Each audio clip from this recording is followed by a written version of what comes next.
Greetings, everyone, and welcome to the 2026 National Wilderness Skills Institute.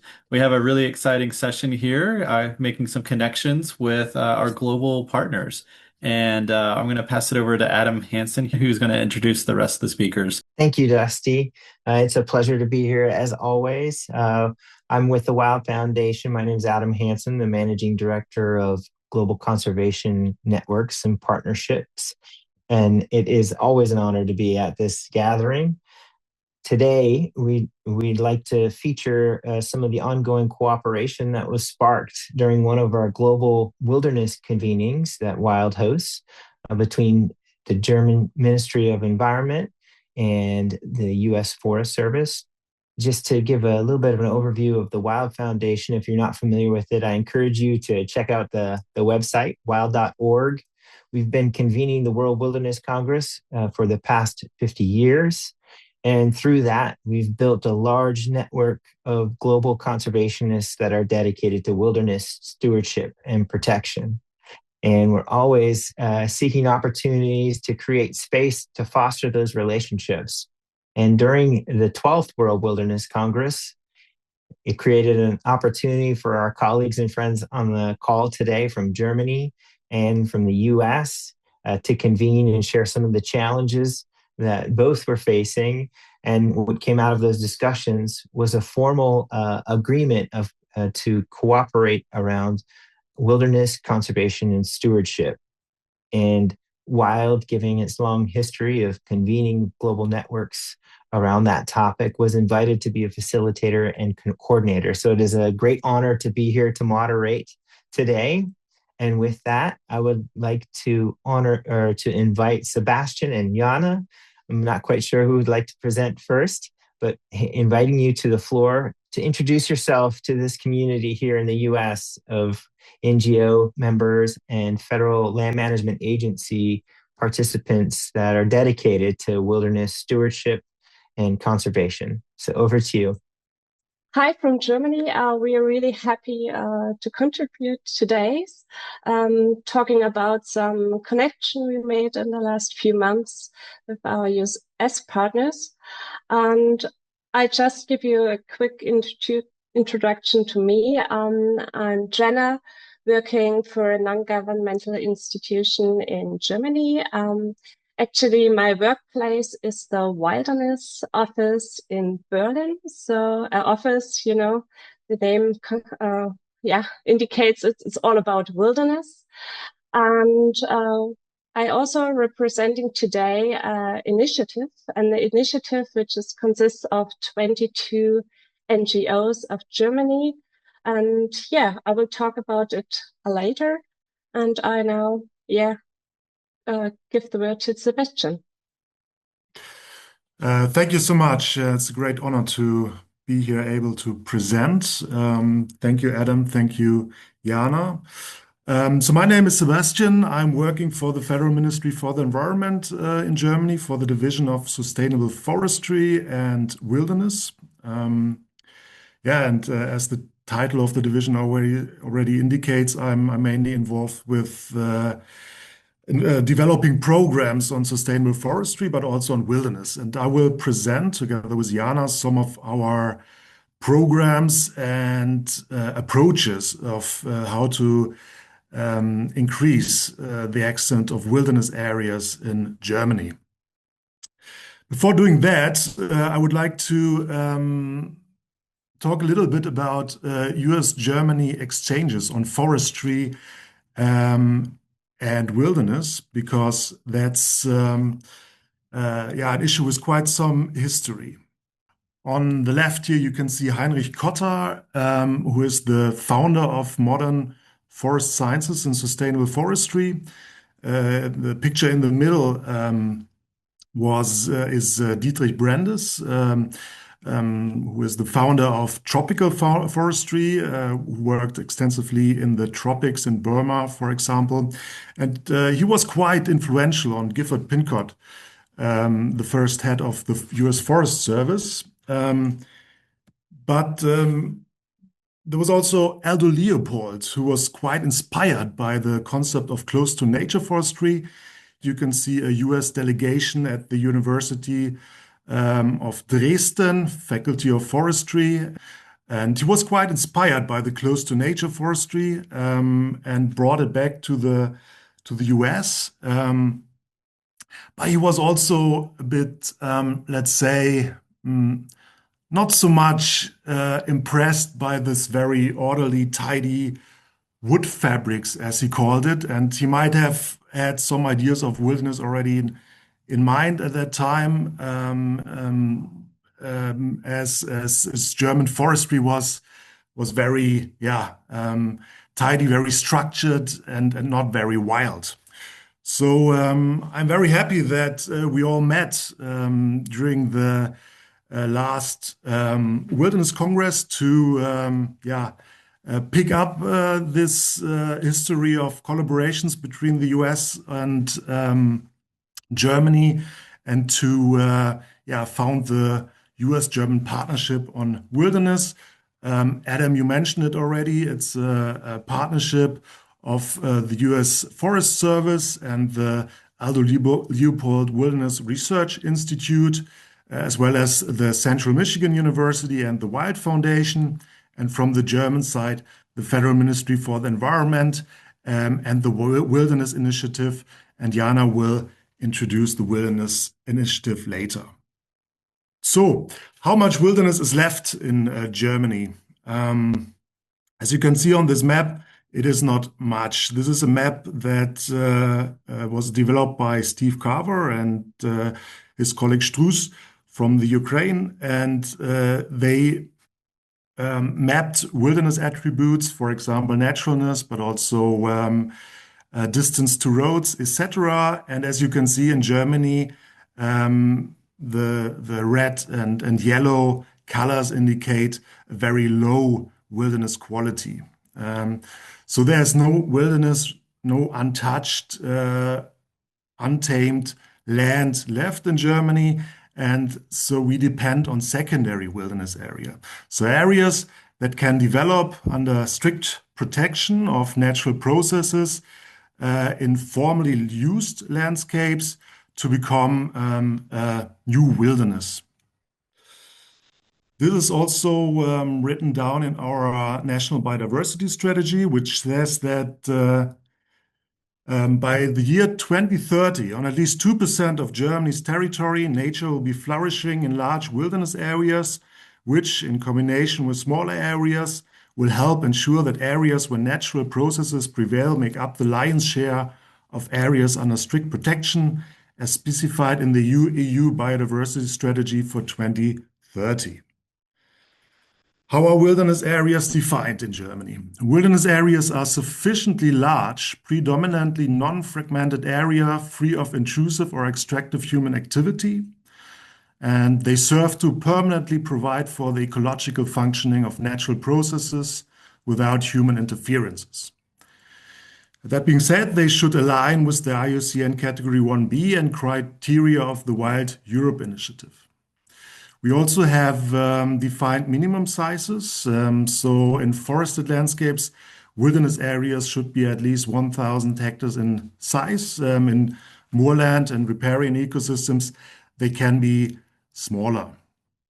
The current coverage of wilderness areas is only 0.6% of land areas, so areas that meet this criteria. So there's a long way to go. And in Germany, we have set up programs, funding programs, to help increasing the amount of wilderness. Funding programs or eligible areas need to meet quality criteria for wilderness areas, for example, regarding persistence, fragmentation, and management. And areas that include wilderness are, for example, national parks, biosphere, the core zones of biosphere reserves, national conservation areas, and natural heritage sites. I was mentioning two funds. We have, or my ministry has implemented two funds. One is the Wilderness Fund. that provides NGOs and other eligible organizations to acquire wilderness areas. So, in contrast to the United States, in Germany, we provide funding for NGOs to acquire land areas. That is usually with a land use history, so no untouched, untamed land, but it can be used forest, for example. And they turn then the area into a strictly protected areas where natural processes are hopefully leading to a new wilderness in the future. The only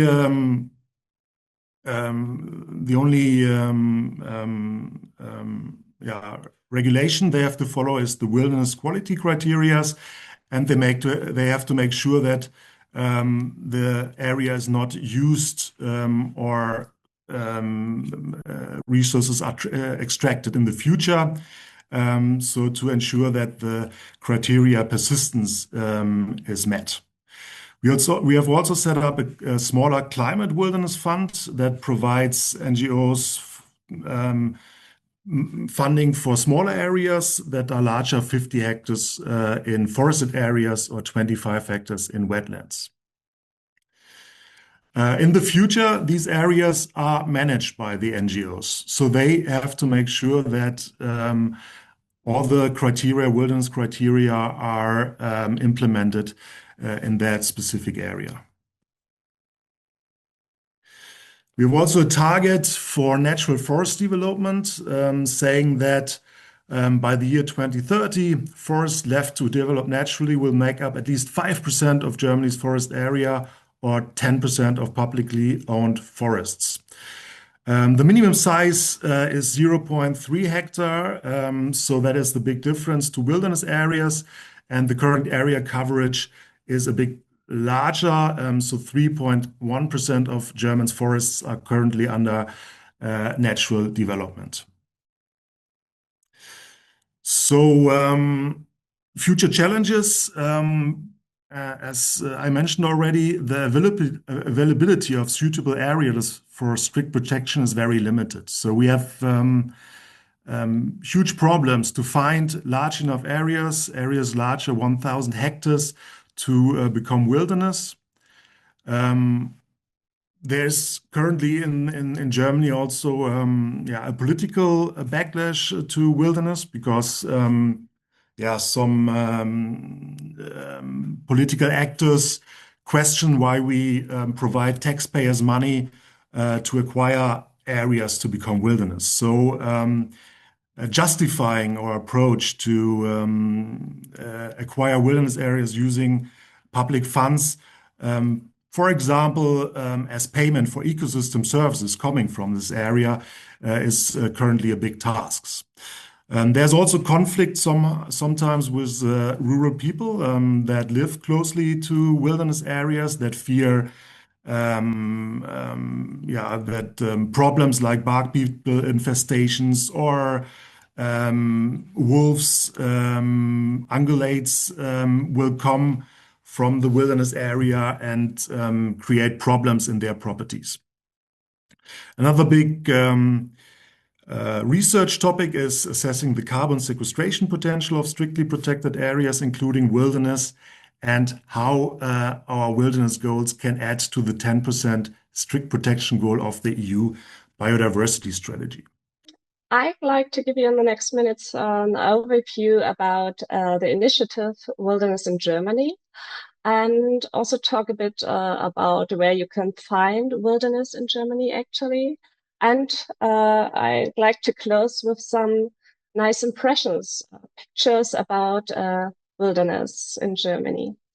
So actually, it's not a coincidence that Sebastian and me presenting today like a joint together, because in Germany, governmental and non-governmental organizations work really trustful and together about wilderness. You know, governmental and non-governmental organizations may have some different topics and styles of how they work, but when it comes to wilderness in Germany, we are really on the same page, and that like now about over a decade. And so the aims and also the obstacles Sebastian was presenting are also the aims and obstacles of the NGOs in Germany. And here you see an overview about the members of the Wilderness Initiative in Germany, 22 at the moment, increasing. And there's kind of big like WW Fund, you know. Some of them are worldwide working, some only in Germany. But yeah, we are all really, you know, gaining on, establish more wilderness in Germany. And also you see there's lots of people behind this initiative, and we have a close collaboration, as I told you, to the ministry, but also to other governmental organizations in Germany. Some words about our mission, what, you know, is the initiative gaining at. It's first, as I told you, establish more wilderness in Germany, for sure. And we do this in the, like we develop positions on wilderness, influencing the politicians to get, you know, decision makers on our side. And we also support each other actually in managing wilderness. As Sebastian told you, there are a lot of NGOs which are landowner in Germany, and so also from like wilderness areas. And finally, we also talk a lot, do a lot of communications about the benefits of wilderness, you know, to convince politicians, decision makers to, you know, follow our path to more wilderness in Germany. And I think the benefits, you're all aware of it, but like to show that we talk actually in Germany right now a lot of that climate protection and the role of wilderness areas for this climate protection.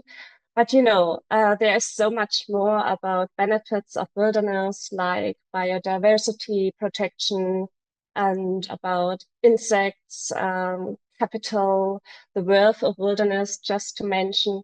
And also, you know, a place where, you know, can explore so much more humans that usually live in cities or rural areas. And there's something special about wilderness, I think. And also about, you know, protection of extreme weather extremes like floods and anything else. And yeah, it's about responsibility, I think. We do have to do a lot to keep this planet healthy and worthwhile for the next generations. And finally, it's, wilderness for us, a place to learn and to visit and, just to observe and lay back and see what's going on. Okay, and here a quick overview where you actually can find wilderness areas. I think, as Sebastian mentioned, in Germany, unfortunately, we do not have any old growth forests. We do not have pristine wilderness. So you only find secondary wilderness in Germany, but it's also very beautiful and exciting to see how it develops without managing powers of the humans. And in the dark green, you see actually areas without game management, without hunting, and the lighter greens are with hunting, because hunting in Germany, game management is connected to property. So it's not so easy to, do areas without game management. And in blue, just to see there is an increasing of wilderness in Germany are some areas, we call them soon to be wilderness, that we are working on, that they soon can be wilderness areas. And as I told you, wilderness areas mostly are managed by non-governmental organizations, often foundations.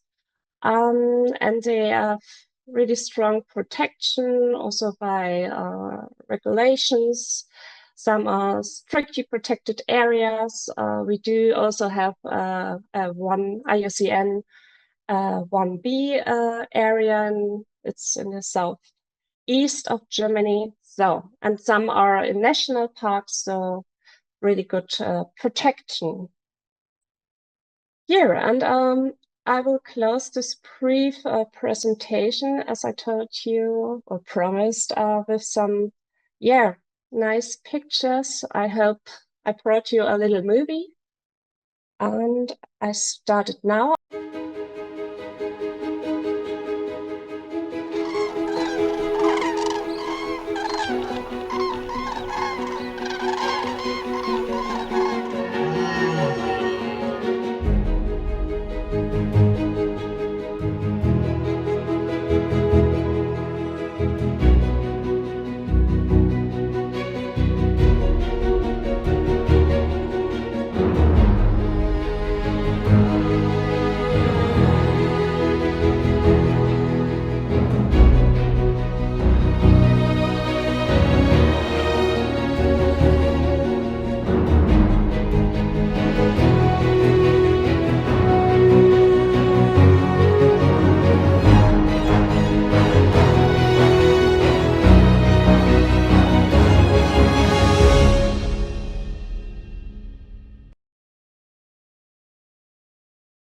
Yes, you can see some really wilderness species, large forests, but we do also have freshwater lakes, rivers, yeah, every kind of landscape we try to integrate in wilderness.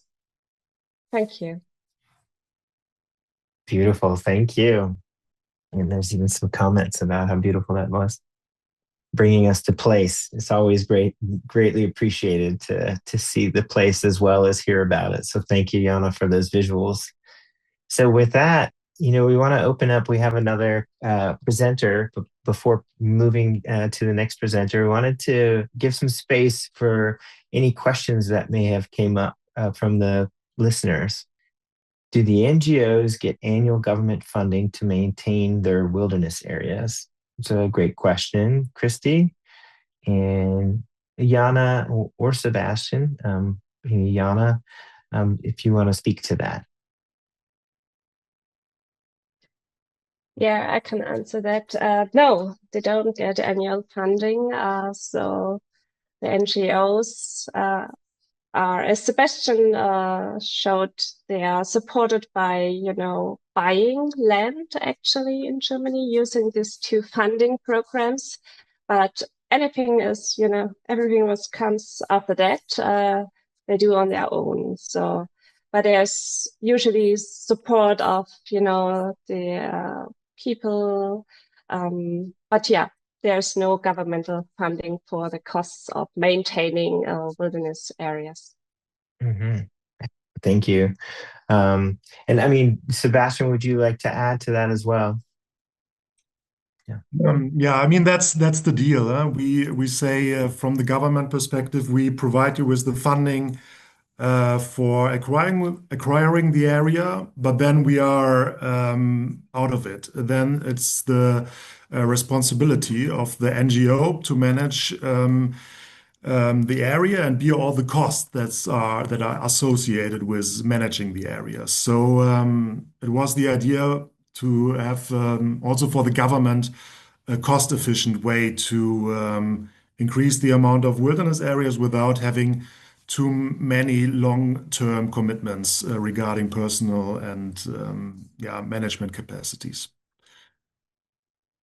Excellent. Thank you, Sebastian. I think one question that maybe others will be thinking too is Jana, from an NGO perspective, raising funds. So does most of the funds then that go into the supporting the management, is it raised across civil society, or are those specific management programs and plans kind of developed for 10 years and submitted to proposals for maybe big private family foundations or whatnot? It depends actually on the organization. Both ways are thinkable. So the public is really, keen on getting more wilderness. There's support of the public. So we have a lot of donations actually, but also, yeah, there's some programs that helps too. Yeah. Thank you.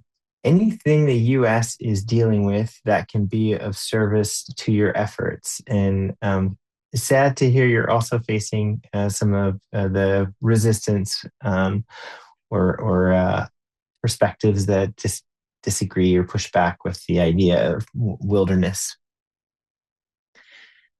I wonder if we circle back on that question after our next presenter too. And so let's revisit that and let's go to what is visitor use like?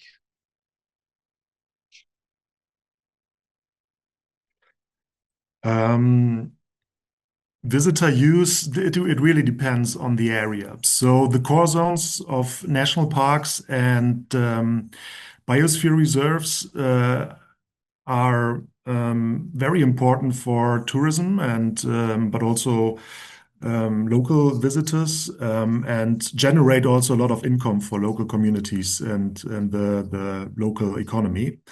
Um, but then other wilderness areas, smaller wilderness areas, are not always developed for tourism yet. And the other challenge is that many of our new wilderness areas are on former military training grounds. So military training grounds are actually battlefields, former battlefields from Second World War, for example, that still have high loads of unexploded ammunition. So it's dangerous to enter the area, which may be good to protect the area from too much human influence, but also creates, of course, challenges when it comes to visitor use.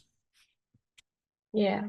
And additionally, we also have some post-mining landscapes actually that are now new wilderness. And yeah, same with the former military areas. It's not safe to go just through the landscape. So yeah. Thank you. Thank you for that. One of the other questions complement is kind of back to what we were first discussing, the first part of the discussion of Q&A. Does the land that is purchased by the government, does that belong to the NGO or is it considered public lands, I guess? No, it's private land of the NGO then. So once the land is acquired by the NGO, it's registered as their property in the land register. And but there's also the need to define strict protection as one management goal in the land register. I'm not sure how that is in the US, but that's how we do it in Germany. We say, okay, the land belongs to the NGO now, but before the funding is transferred, you have to make sure that the land will become wilderness and remain under strict protection in the future. Excellent, thank you. I also want to create some space for our other presenter, Chris Armatos, to share some of his reflections and the perspectives of the U.S. Forest Service during as part of this cooperative exchange that's been ongoing for the past year now. And so I'd like to invite Chris to the floor, and perhaps you can speak to some of the questions too that are in the chat as you give your kind of a reflection of what it's been the experience of learning from your colleagues in Germany and the exchange that you've been bringing in to the cooperation and what's that meant to you and how that's perhaps expanded your perceptions. Yeah, thanks, Adam. So hi, everybody. I'm Chris Armatos. I'm a social scientist with the Aldo Leopold Wilderness Research Institute, which is part of the Forest Service Research and Development branch. And I'll bring some perspectives, my own perspectives. I'm well trained to say that I don't bring Forest Service perspectives. I don't have that power, but I can bring my perspectives as a person who works in the Forest Service and is engaging in this partnership, which has been a real pleasure. As Sebastian and Adam mentioned, it kind of spun up in August of 2024 at the World Wilderness Congress. That's when we all met, and since then we've been interacting and participating in webinars, where there's a kind of generally the format that follows is a U.S. perspective and a German perspective around some topic, and we've done about 7 of those at this point, on a variety of topics, and that's been really exciting and informative. And it's an honor to kind of learn from folks across the world and to be in a position to be able to think about wilderness and advance it as an idea, as it evolves. And I think that's a really important point to me, I guess, is I do see wilderness as we have these central tenets, and Sebastian showed that, the German definition isn't far from our definition, right? It's this area that's generally undeveloped and natural, and hopefully has free-willed ecosystems, or what we would think about as untrammeled in the parlance of the Act. And so, but those are really broad guidelines often. I mean, there's obviously core ideas and that apply, but there's still a lot of discretion and debate. Jana mentioned part of their goal is to kind of develop positions around wilderness. That I kind of smiled to myself thinking about that, because we're still doing that 60 years later plus, right? So in terms of the question of kind of what we have to learn and what Germany has to learn, I'll be really excited to hear kind of Sebastian and Jana reflect on that. I think this knowledge exchange, which is a really big part of this, and really the core of this work, is to exchange knowledge, potentially do some work together. Maybe it's some science work, some management exchange work, so we can kind of have practitioners here in the United States get engaged, and they already are. Dusty Vaughn, who's on this call and has been a big part of the NWSI and the wilderness community for a very long time, is integral to this partnership as well. I'm just a part of it on the U.S. side. And then we also have some academics. Bob Dvorak is a wilderness scholar, and he's involved, and then Adam as well with the Wild Foundation. So all of us coming together to kind of exchange knowledge, and hopefully advance the wilderness idea kind of globally. And then also, domestically, like I think of a few things that we just heard, the point about the NGOs potentially, taking kind of not only ownership of it, but ownership of the management and ownership of the actual wilderness area, as that's a different setup than we have, right? Generally here. That said, we are, as an agency, pushing towards more shared stewardship. That's a long-running thing, and particularly pretty well established in wilderness. But that idea of shared stewardship is to leverage public-private partnerships to kind of advance, whether that's add capacity to get the work done, to be thought partners in management approaches and strategies.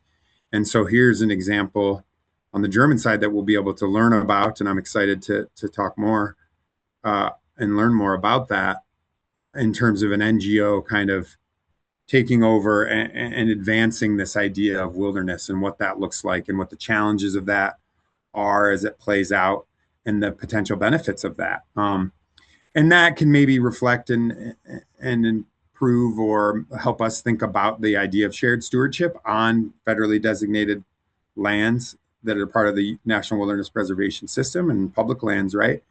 But also we're encouraged more and more to think system-wide, right? To think across administrative boundaries. So you think about private lands, maybe they are owned by NGOs currently, like the Nature Conservancy and those types of things, where these NGOs are managing lands. They don't necessarily think of them necessarily as wilderness, but we've got this model out here now where we can think about, well, what does an NGO kind of run wilderness look like, or a private wilderness, quote unquote, look like, and that's pretty exciting to think about. And then I guess as I think about, Jan also mentioned kind of the positions. I think about untrammeled is one idea that continues to be a real challenge here in the United States, that kind of tension between naturalness and untrammeled. And I know there was some talks during NWSI NWSI about that. So on the US side, trying to learn from a group, NGOs, the German government there as well, who are thinking about that idea, maybe with a little less historical context than we have. It's almost like a fresh set of eyes on that tension and that idea. And what does that look like as that plays out? What nuanced ideas and arguments emerge in Germany as they're thinking about that idea? And is there something we can kind of gain on the US side? And you know, it's not just about exporting ideas. I think there's an opportunity to potentially import ideas as well, if you will, using that terminology.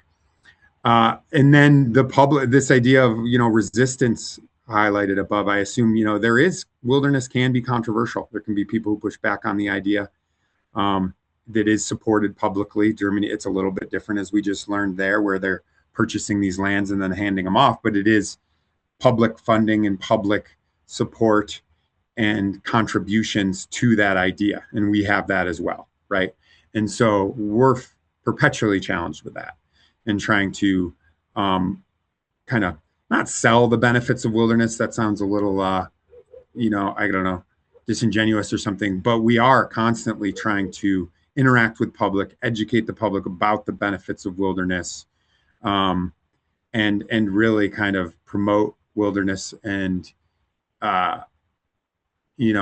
gain public and garner public support for it. And so as Germany embarks and continues to embark upon that process as well, I feel like we'll have a lot to learn. I'm excited to hear about what maybe arguments are more persuasive or not persuasive, and think about that in our context as well. And so it's been a real joy. I want to get back to the conversation. I want to hear more from Sebastian and Jana, and I know there's other questions. So I don't want to speak too much more. I don't know if I captured some of the decent benefits of this exchange. I don't know, Dusty, if you're out there, if you want to add anything in a minute time or anything like that, I'd welcome that as well. I don't speak for all of us, nor the Forest Service necessarily. Yeah, I'll just add real quick. We've had 7 great webinars, and they will be posted shortly on the Wilderness in Germany website. And so you'll be able to see some of those great conversations, and the Q&A sessions that happen after the presentations are really great. And then another great example that we saw is there's a position called a digital ranger, whose job is to go and track down all the apps and make sure public information is accurate on a variety of platforms and social medias, things like that. So some really interesting and innovative ways to kind of communicate wilderness using the authority of the resource to the public. So sorry to cut it short, but yeah. Thank you, Dusty. Thank you, Chris. Excellent. And I just want to invite Sebastian and Jana to reflect upon the question that was asked in the chat regarding the learning aspect, that, the value of what you've learned thus far, I guess. I can have a start. Yeah. I was actually really surprised at the beginning of our, partnership, and also about when we start with the webinars, how common our topics, our challenges are really, because you have these large areas, you have pristine areas, and this long history in wilderness. And as Chris said, we are like a fresh new start a bit in Germany. So, but we still have,